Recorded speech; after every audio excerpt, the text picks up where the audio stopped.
ANM first year का। मैं child health nursing का मैं अगले टॉपिक के बारे में बात करूंगा, बालक की वृद्धि और विकास। बालक का वृद्धि और विकास क्या है? यदि हम बालक की वृद्धि और विकास के बारे में यदि बात करते हैं तो आप देखिएगा, जब बच्चा जन्म लेता है तो बच्चा जन्म लेने के बाद से ही उसका वृद्धि और विकास स्टार्ट हो जाता है। और देखा जाता है कि बच्चा जब जन्म लेता है उसके प्रत्येक 6 मंथ के बाद, हर 6 मंथ के बाद बच्चों में एक अच्छा खासा परिवर्तन दिखाई देता है। बच्चों के वृद्धि में भी और विकास में भी, दोनों में बहुत अच्छा खासा परिवर्तन दिखाई देता है। और ये प्रक्रिया लगातार चलते रहता है।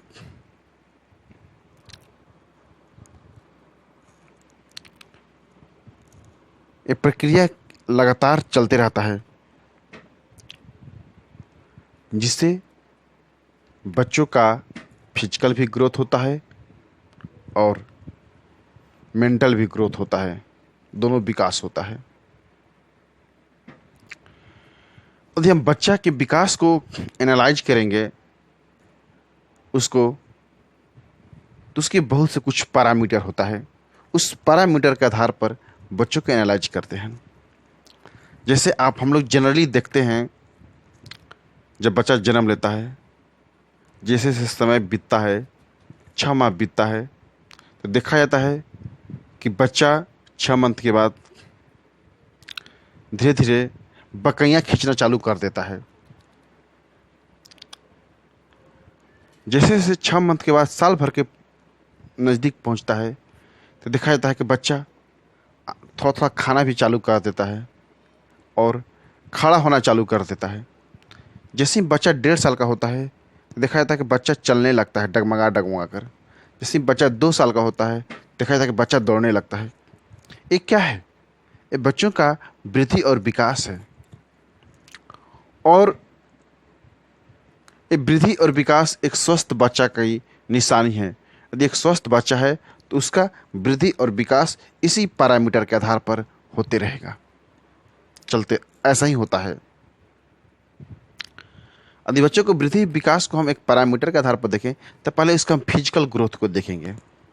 फिजिकल ग्रोथ मतलब कि भौतिक विकास। भौतिक विकास मतलब हाथ पैर शरीर में कितना विकास हुआ है। क्योंकि समय के साथ बच्चों के हाथ में विकास होना चाहिए, शरीर में विकास होना चाहिए, पैर में विकास होना चाहिए, शरीर कपार पर बाल है उसमें विकास होना चाहिए। यानी बच्चों के शरीर में यदि फिजिकल ग्रोथ होता है, शरीर का विकास होता है, तो इसके मतलब कि बच्चा जो है स्वस्थ है, सही है, इसमें किसी भी प्रकार का कोई दिक्कत नहीं है। अब हम मेंटल विकास के बारे में बात करेंगे। जैसे जैसे बच्चा का समय बीतता है, साल 2 साल 6 महीना, वैसे वैसे बच्चों के मेंटल विकास को भी देखा जाता है। जैसे आप देखेंगे कि बच्चों को, जब छोटा बच्चा होता है 6 महीने का हो जाता है, तो आदमी ताली जब बजाता है तो बच्चा उधर देखता है, घंटी बजाता है तो बच्चा उस तरफ देखता है, आदमी कोई हंसता है तो बच्चा भी मुस्कुराता है। आप घंटी बजाते हैं तो उसको देखता है, आप जब इशारा करते हैं तो बच्चा उस इशारा को समझता है। इस ये चीज़ क्या करता है, बताता है कि बच्चा का जो दिमागी विकास है वो सही तरीक़ा से हो रहा है। यदि कोई बच्चा है, यदि उसका आप ताली बजाते हैं, घंटी बजाते हैं, हंसते हैं, इशारा करते हैं, यदि उस पर कोई रिस्पॉन्स नहीं देता है, कुछ भी रिएक्शन नहीं देता है, तो इसके मतलब हुआ कि बच्चा का जो दिमागी विकास है वो दिमागी विकास नहीं हो रहा है। क्योंकि जब बच्चा का दिमागी विकास होगा तो हर इशारा को समझेगा, घंटी को समझेगा, आवाज़ को समझेगा। आवाज़ दीजिएगा तो ताकेगा, देखेगा। तो इस चीज़ पैरामीटर से डिसाइड किया जाता है कि बच्चा का दिमागी विकास हो रहा है कि नहीं।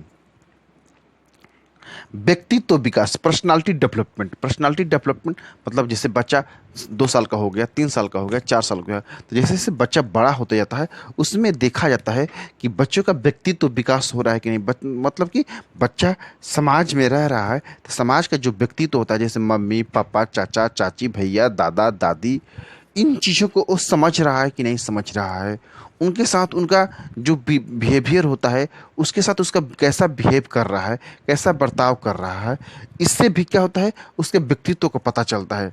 जैसे जैसे पापा जी, मम्मी जी, चाचा जी, दाऊ दादाजी, गुड मॉर्निंग, एंड इन सब बातों से पता चलता है कि बच्चा जो है हमारे साथ रह रहा है तो इन सब चीज़ों को सीख रहा है कि नहीं सीख रहा है, इसके व्यक्तित्व में क्या प्रभाव पड़ रहा है साथ रहने से।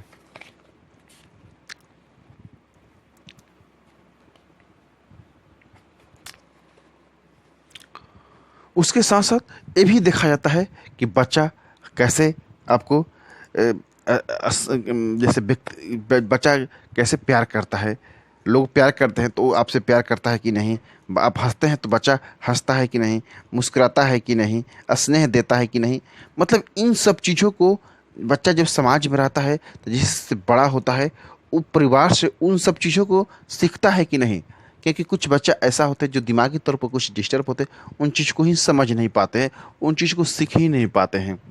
इस चीज़ को भी देखा जाता है बच्चों के वृद्धि और विकास में। क्योंकि मानव एक सामाजिक प्राणी है, मानव को समाज में रहना है, परिवार में रहना है, तो इन सब चीज़ों को शरीर का विकास के साथ साथ, मानसिक विकास के साथ साथ व्यक्तित्व विकास और सामाजिक विकास, इन टोटल विकास को देखा जाता है कि बच्चों के अंदर वो विकास हो रहा है कि नहीं। और उन विकास करने के लिए बच्चों को ऐसा वैसा माहौल दिया जाता है, वैसी ज्ञान दिया जाता है, वैसी जगह पर उसको रखा जाता है। आप जिस स्थान पर रखेंगे वैसी तरह बच्चों का पर व्यक्तित्व का विकास होगा, उसी तरह उस बच्चों के अंदर सामाजिक विकास होगा। जैसे मान लीजिए यदि कोई परिवार है उसमें यदि हमेशा झगड़ा रहता है, हमेशा लोग झगड़ते हैं, लड़ते हैं, तो ऐसी परिस्थिति में बच्चा का जो होगा दिमाग पर भी उसका प्रभाव पड़ेगा। यदि परिवार का यदि माहौल खुशनुमा हो, स्नेहपूर्वक हो, तो बच्चा पर भी उसका प्रभाव पड़ेगा, बच्चा भी उसी विचार उसी विचारधारा का होगा। ये सब चीज़ का है, बच्चों का वृद्धि और विकास का है।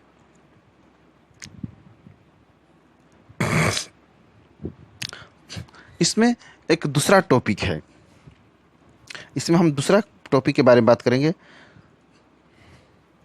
बच्चों के वृद्धि और विकास को प्रभावित करने वाले कारक। बच्चा का वृद्धि और विकास को प्रभावित करने वाले कारक।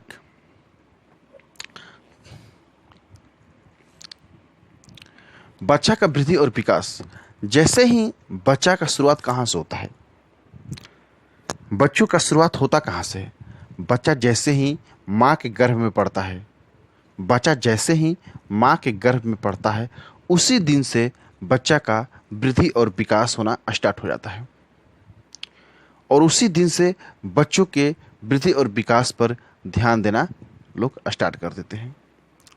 जैसे बच्चा जब माँ के गर्भ में पड़ता है, भ्रूण पड़ता है, तो माँ के गर्भ में बच्चा 9 महीने तक रहता है। उस 9 महीने के दौरान पूरी की पूरी जिम्मेवारी माँ की होती है, अपने गर्भ में बच्चा को कैसे वो सुरक्षित रखे और कैसा पोषण प्रदान करे, कैसे उसको ध्यान रखें, उनको किन किन चीज़ों को आवश्यकता है उसको पूरा किया जाए, इन सब चीज़ों को भी गर्भ में ध्यान रखा जाता है।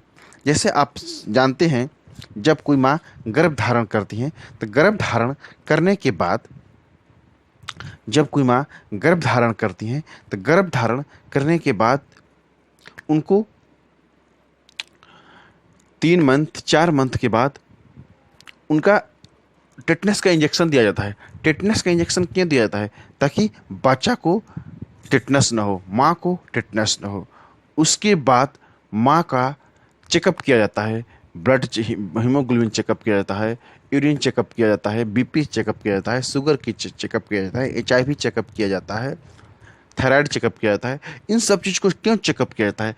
ताकि बच्चा को किसी भी प्रकार की गर्भ के अंदर किसी भी प्रकार की बीमारी न हो, किसी भी प्रकार का उसमें द्वेष दोष न आए। इन सब चीज़ों को ध्यान में रखते हुए इसको देखा जाता है।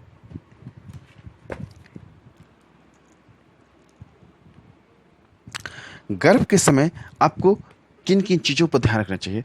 आपको कभी भी नशा पान नहीं करना चाहिए। गर्भ के दौरान आपको कोई भारी सामान नहीं उठाना चाहिए। आराम से सोना चाहिए, टहलना फिरना चाहिए, घूमना फिरना चाहिए और ज़्यादा से ज़्यादा मात्रा में पानी पीना चाहिए। आपको हमेशा अपने शरीर को सुरक्षित, यदि गर्भ के दौरान उसको कहीं चोट ना आए, बहुत ज़्यादा भाग दौड़ नहीं करना चाहिए।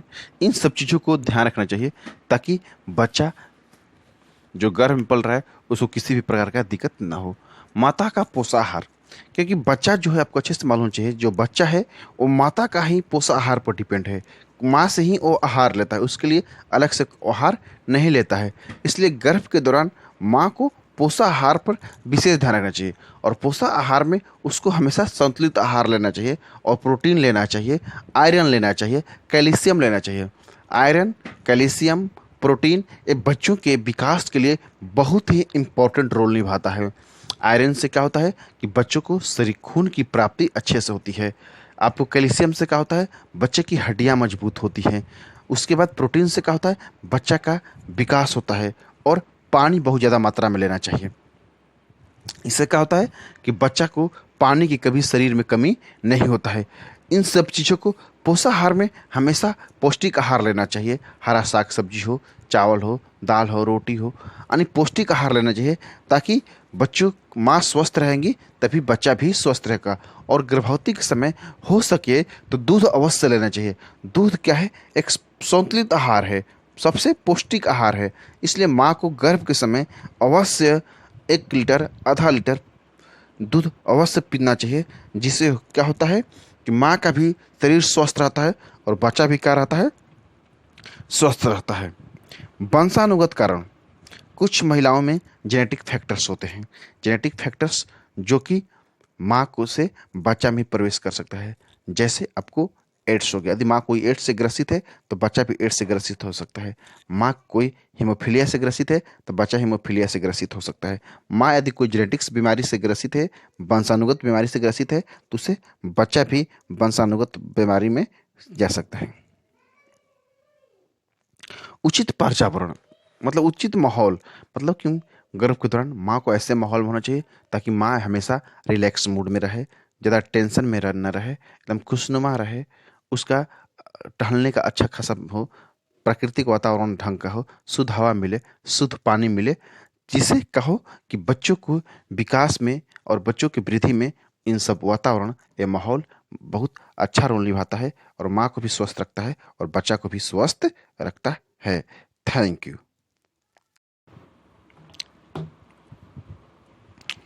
एएनएम फर्स्ट ईयर का मैं चाइल्ड हेल्थ नर्सिंग का मैं अगले टॉपिक के बारे में बात करूंगा।